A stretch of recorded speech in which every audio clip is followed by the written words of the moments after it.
Morning, morning, morning. Yes, we're back with another rider and another episode. Today we are honoured to have, it's John, yeah? Nick in the house, and his lovely wife or his girlfriend in the back who's always smiling. She's got a smile for a Colgate advert. And Nick works in the gaming industry. So if you're interested in gaming, listen to what Nick has to say. Nice to have you here today, Nick. Same, thank you, thanks a lot. So Nick, explain it. What is it you do exactly? Okay, like normally I was working for an esports team which played professional League of Legends, and my job was to create like montages, editing stuff, and like try to improve our advertisement over like Twitch, YouTube, and stuff like this. Okay, so how did you get into that industry?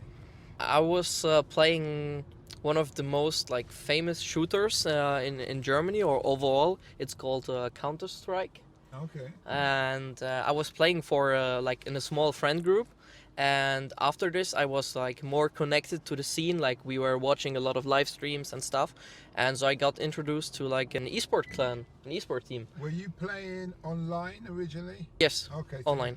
Okay. It worked all online, and after I got more connected to this stuff, I got invited from a friend. He was living on the other side of Germany.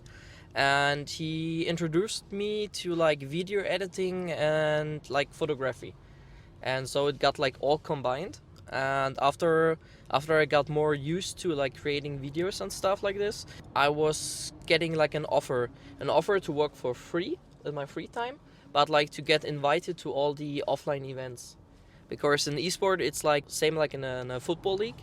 If you're playing in like the first division, after one season you get like qualified for the championship. Mm-hmm. And if you want to play in this championship, this is not going to be online, it's going to be offline. So it's going to be more like a studio filled with people who are all watching people playing this game. Okay, so you go to a big venue. Yes. And you're playing, you got people watching, cheering, that kind of thing, but it's also streamed live. Yes, exactly. Okay. It sounds like some big, and where, this is all in Germany? Not only in Germany, it's pretty common in Europe. Also, you got like different leagues. You got leagues in North America. You got leagues in, let me think about it. Like they also had like a server on Oceania. Oceania. Okay. Yeah. And how long have you been in the gaming world? 2013, 2012, something like this. Okay, Yeah. so that's 2000. Yeah, 10 9, years, 10 years, something around it, yeah. Okay. Exactly. And when you going back, when you were in school, did you always see yourself as being a gamer? No. What did you want to be? I wanted to go to the military as like a pilot. Okay. But after I got like my glasses and everything, I realized my eyes were not working that good. I was more into finding like a general normal job. And I was always interested in photography and videos, so this was like, yeah, something graphic design, or I wasn't sure, something like a normal graphic job. Yeah. Okay. When you were in school, what kind of child were you? A quiet child? My parents would say not. No. I think it was like a mix. I have some, quiet phases where I need like my creativity. And some other phases, for example, in sport, I was more like active, of course. What do your parents do for a living? My dad is working in the car industry. Okay. And my mom is working in the kindergarten. Okay. So tell us, what have you learned from the whole gaming industry that you wish you knew when you started? I've learned a lot of things, good and bad things.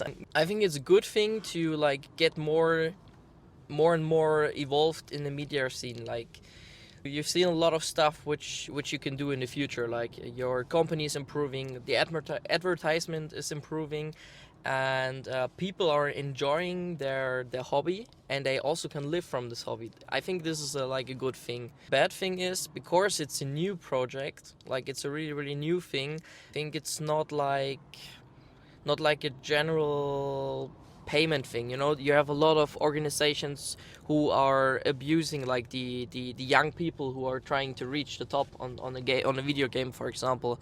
So I think this is like a bad side of esports. So the payment thing is like really, really a harsh scene. How you spoke about them young people being abused? How is that? How? With I think I'm not sure if abuse is like the wrong the right word for this, but like if you're in a young age like this and you need to sign a contract, for example, and you don't have, for example, both parent parts who are like introducing you to contracts or helping you in stuff like this, you're pretty, how you call it, in Germany you say green behind your ears, so you're really new to a thing.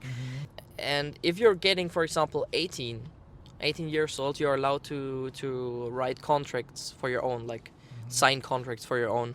And I think a lot of orgs they trying to sell you a good contract, but it's actually not a good contract. So you're working, for example, the 14 hours a week, but you're getting sold only like 200 euros or sometimes even nothing. They telling you, okay, you can keep the prize money from the win, but it's not how it works. You work for them and you need to get like a good payment, a salary, for example. And how old are these kids?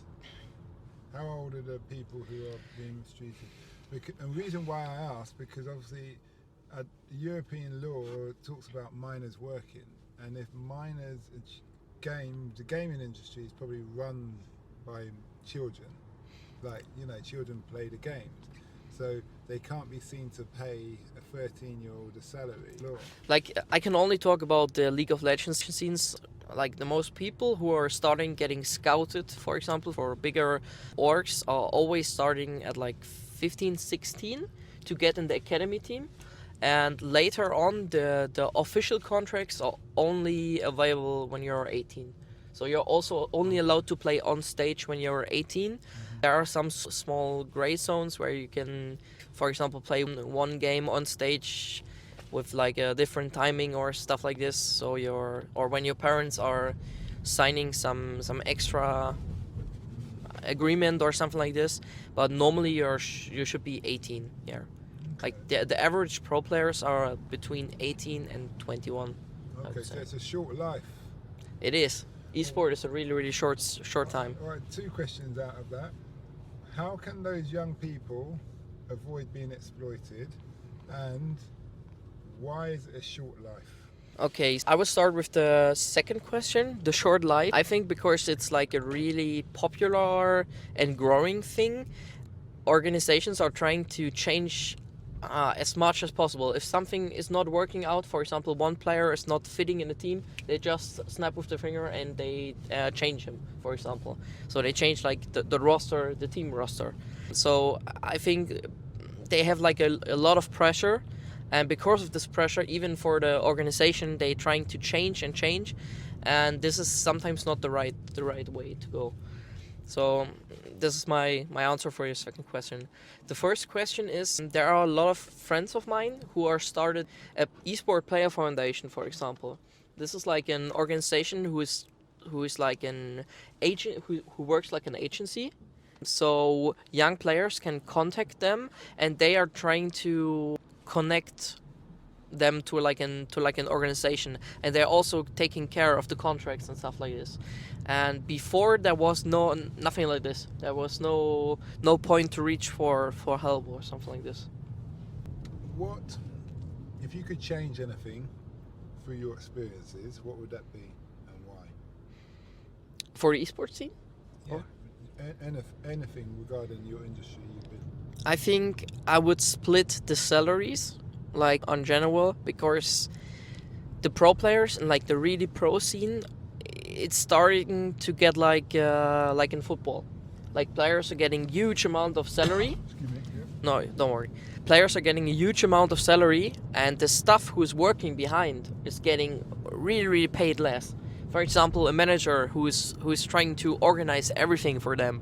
Like, for example, me who was cutting the videos, the whole marketing team. And I think I would push everything a bit higher and try to make like, yeah, everything more valuable for all the people who are working for. Not only a small part, not only the players.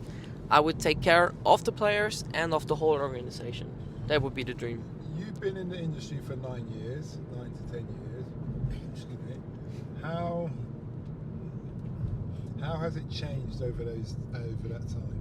In the pro scene, it was only 6 to 7 years. 3 years as player and 3 years in working in the marketing, and it's like the population for like the streams, the normal publicity for the game, for example, is getting like way more audience than before. Like for example, the World Championship, like 700,000 people watching the stream, for example. I remember when we started like the first championship, I can only lie about the numbers right now. I think it was like 100, 200k, something like this, and now it's like even 700,000 or 800,000 people who are watching the stream. I think this changed a lot, and also the play style of the whole game. The game is always evolving, and also the people are getting more experienced in the things they do.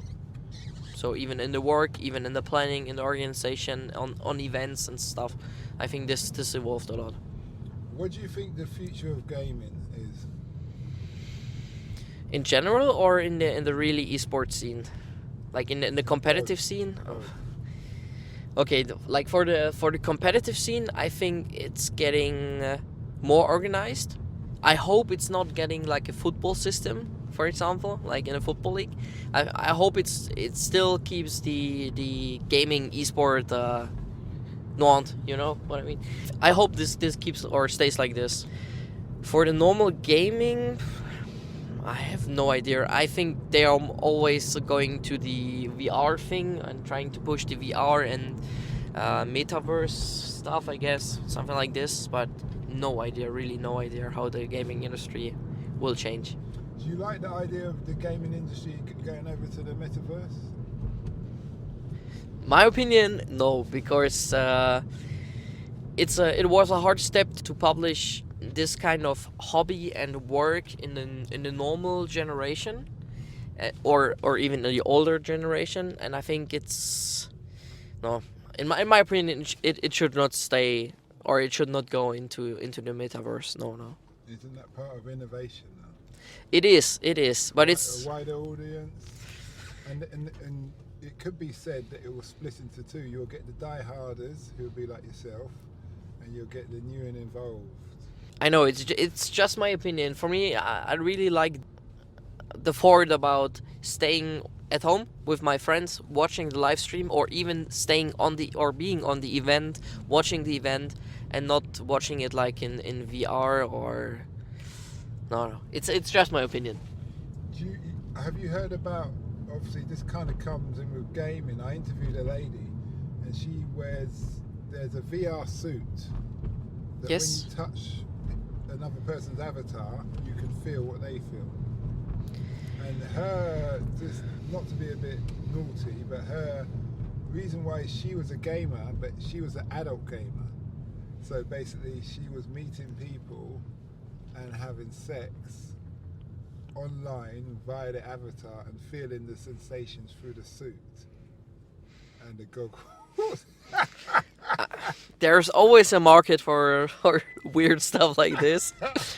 I don't like the thought, but it's you can't change it, because like every time when something is getting more popular and evolving, people finding some way to work there, even like or do crazy things like this. Yeah. I think you can't change it. There's always going to be a small group who is trying to find something like this.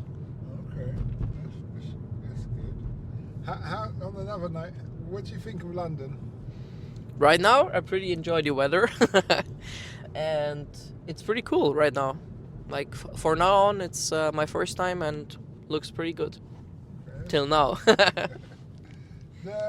You spoke about gaming, that game Shooter. Is it Shooter? Counterstrike, yes. Yeah, Counterstrike. Yep. Sorry.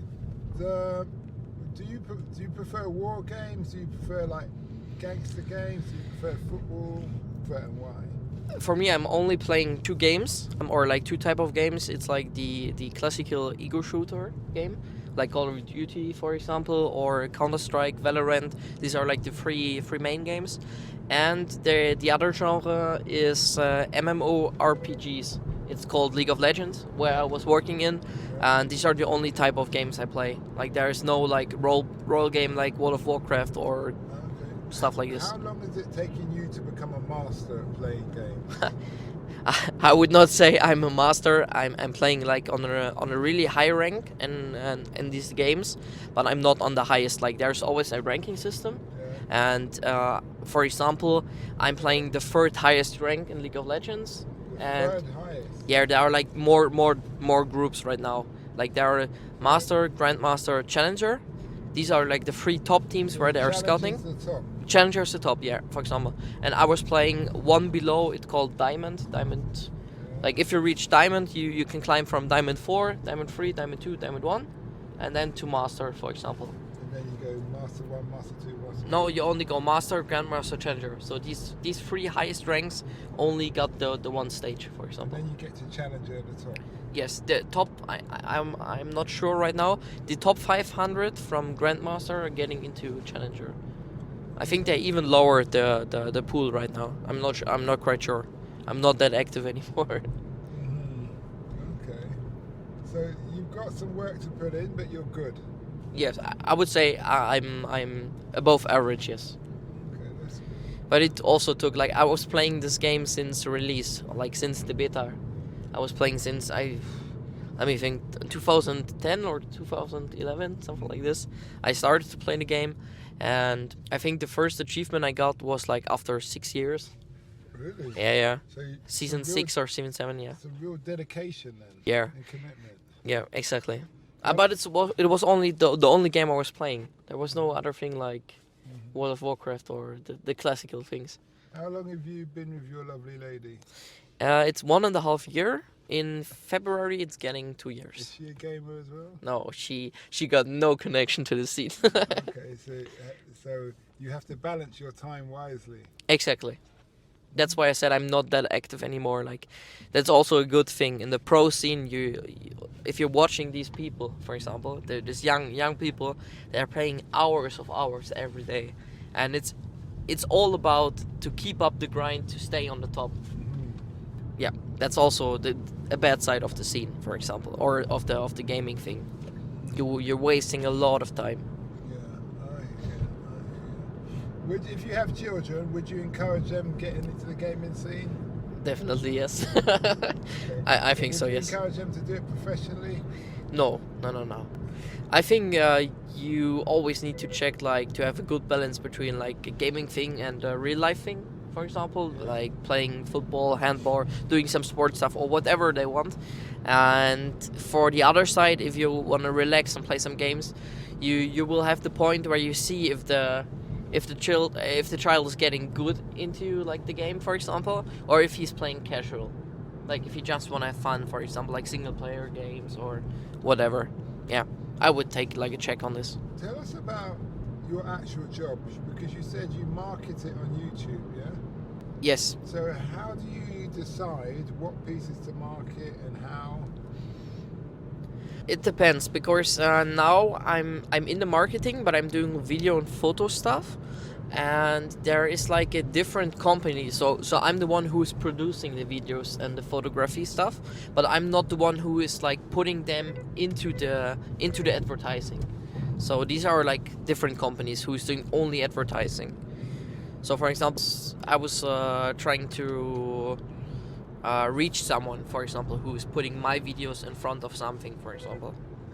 Yeah, that's how it works. Pretty simple. Okay. But you like what you do? Yes, I really like it. What would you say to a young person who's trying to get into the industry by following your routes, the journey you took? Grinding, keep doing what you enjoy, and yeah, try to improve for yourself and keep going. Is a degree necessary for your job? I would say definitely yes, because it depends. It's a really hard question, because if you have someone who is like really dedicated in drawing, in doing graphics and stuff, it's really hard to say. But in general, you should do your school, you should do your grade, you should finish your school, and afterwards you can see what you can do and what you can do with your good things, for example. It's been an interesting interview. Thanks a Very lot. good. My last question to you is, if the world was standing in front of you, 7.5 billion people, no pressure, and they were all looking for some words of advice based on your life experience so far, what would your words or words of wisdom be? I would just keep with my last answer to your last question. Keep what you're loving, keep doing what you enjoy, try to make the best out of your life, and never give up. Thank you. Well, thanks a lot for that, and we wish you well. Thanks. Thanks, you too. We hope that episode enhanced your life. We post an interview every day as well as vlogging on our social media channels. Don't forget to subscribe to get our latest episode.